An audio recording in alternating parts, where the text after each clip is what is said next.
A gente volta já falando sobre o retorno das aulas presenciais em Santa Catarina. Tem várias opiniões aqui, vou ler algumas, né? O Evan está participando com a gente, ele disse que o ponto de vista dele, ele é pai, e ele está perguntando por que querem que a aula volte, se já está no fim do ano, já tem tanta gente que estão se preocupando com a doença, que as crianças podem contrair, levar para os avós, os pais, os irmãos em casa. Ele disserta aqui sobre a opinião dele. Evandro, muito obrigada pela participação. Sobre o porquê da volta esse ano, ontem a gente conversou com o secretário de Educação. Para quem não assistiu, vai lá no ND+, tem uma entrevista bem grande, né? A gente conversou bastante com o secretário ontem, ao vivo aqui no Ver Mais. Ele fala qual que é o motivo, né, que a Secretaria Estadual de Educação gostaria que retornasse ainda esse ano, né? Para que ano que vem já voltasse com tudo meio encaminhado, assim, para que não se perdesse mais aulas. Deixa eu ver aqui. Boa tarde, sou a Ana Carla, do bairro Paraíso. Oi, Ana, obrigada pela audiência e pela participação. Na minha opinião, acho que o ano letivo já está na reta final e não seria bom arriscar nossos filhos. Acho que a menos de um mês não vale a pena retornar, até porque as atividades estão sendo feitas e entregues. Obrigada, beijão para vocês, beijo para você, Ana. Obrigada pela sua opinião e pela sua audiência. Vamos aqui, meu nome é Alexandre e gostaria de saber por que os alunos da rede municipal não estão tendo aula online. Meu filho não tem, enquanto outras escolas da rede estadual e particular têm. O porquê que na escola do meu filho não tem em horário de aula. Não sou a favor da volta às aulas, mas gostaria de uma atenção melhor. Você tem todo o direito, Alexandre, muito obrigada. Né? A Ana aqui está representando o conselho, ela não é da educação do município, mas a gente está tentando falar com todos os envolvidos. Vou anotar a tua pergunta aqui também.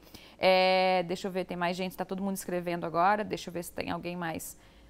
Está pulando tudo aqui.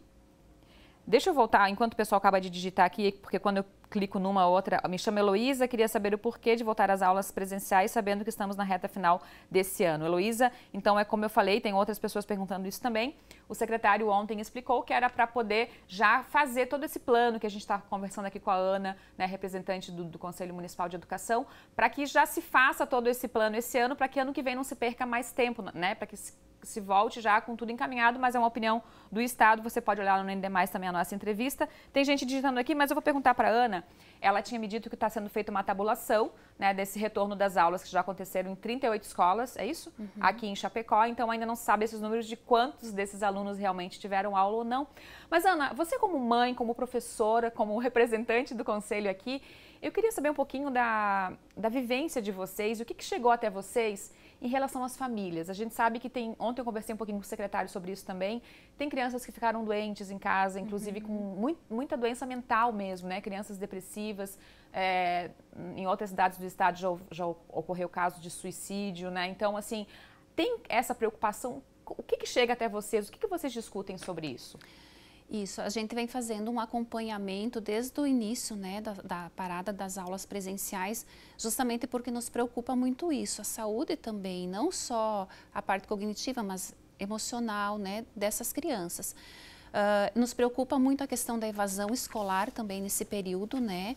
E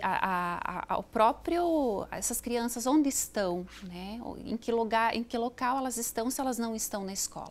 Então a gente vem acompanhando isso muito de perto, dentro de uma rede também, porque nós não acompanhamos isoladamente enquanto Conselho Municipal de Educação. A gente acompanha aí com outros órgãos, né, da assistência social, o próprio Ministério Público.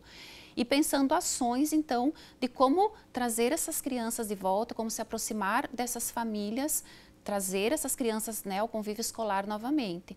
Então, essa é um monitoramento que a gente vem fazendo enquanto conselho desde o início e agora enquanto comitê também a gente vem fazendo esse monitoramento, né?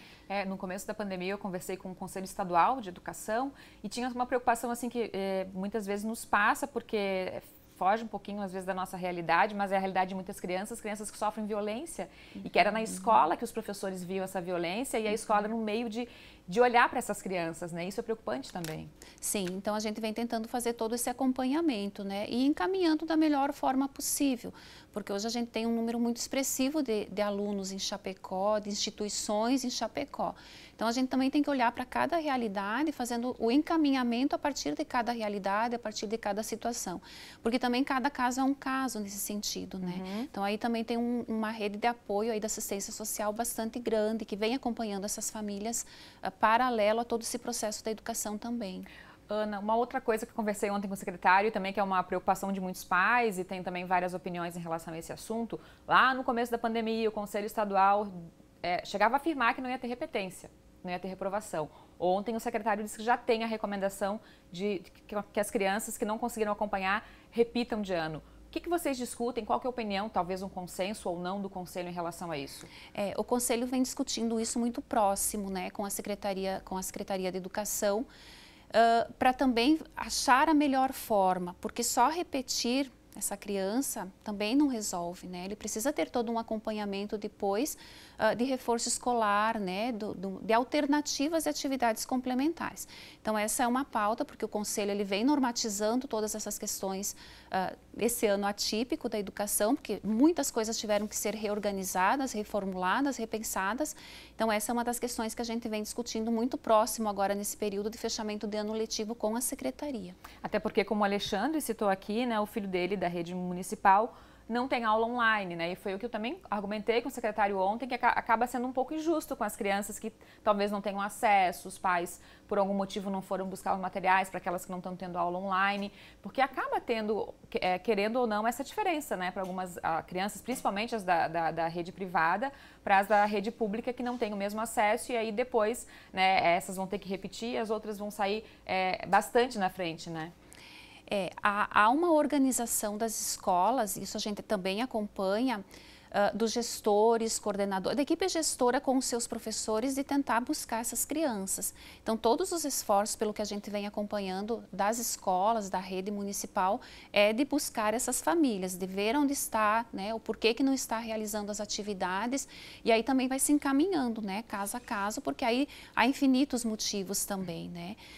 Mas a preocupação realmente é com essa evasão escolar, de onde está essa criança, né, ou esse adolescente, onde ele está, e trazê-lo de volta para esse processo. Bem, é um assunto bastante delicado, muito urgente, mas muito delicado. As opiniões são várias. Tem gente aqui que chegou a dizer que os professores não estavam trabalhando. E assim, como toda profissão, tem alguém que realmente não trabalhou, né? Mas a maioria dos professores trabalhou e estão trabalhando demais até, né, Ana? Para fazer todo esse plano, os professores, além de terem que dar a aula ali diária, ainda estão trabalhando extra para fazer esse plano para a retomada, né? Sim, porque agora não tem mais horário, né, Fabiana? Então, os pais estão com dúvida, eles chamam os professores, às vezes à noite, às vezes na hora que está fazendo atividade com o seu filho, que é no horário do meio-dia, que é à noite, que é no final de semana. Então, a gente vê aí um movimento de professores, e sou professora também, e acompanho todo esse processo, que os professores estão se empenhando muito para esse processo, né? Claro que pode ter um ou outro, mas a gente não pode generalizar essa questão também, né? Porque a gente vê aí os professores muito empenhados nesse processo. É que está todo mundo fora, né? Os pais também estão tendo que fazer o esforço extra para dar conta do trabalho, às vezes da casa e dessa tarefa extra, né? Ou de auxiliar os filhos dos menores, talvez até para conseguir ter essas aulas. Então, assim, a gente vai continuar falando sobre o assunto, né, Ana? Obrigada pela participação. Acho que o trabalho de vocês segue também. Para o ano que vem, já tem alguma expectativa ou não? Vai continuar o mesmo trabalho desse ano? Vai continuar o mesmo processo, né? Então, a gente tem aí no município 160 instituições, até agora 50 estão homologadas, então a gente tem um número bem expressivo ainda para homologar e para dar o início, né? Esse retorno de quem já está no processo, ele está nos sinalizando muitas questões que a gente tem que olhar diferente também.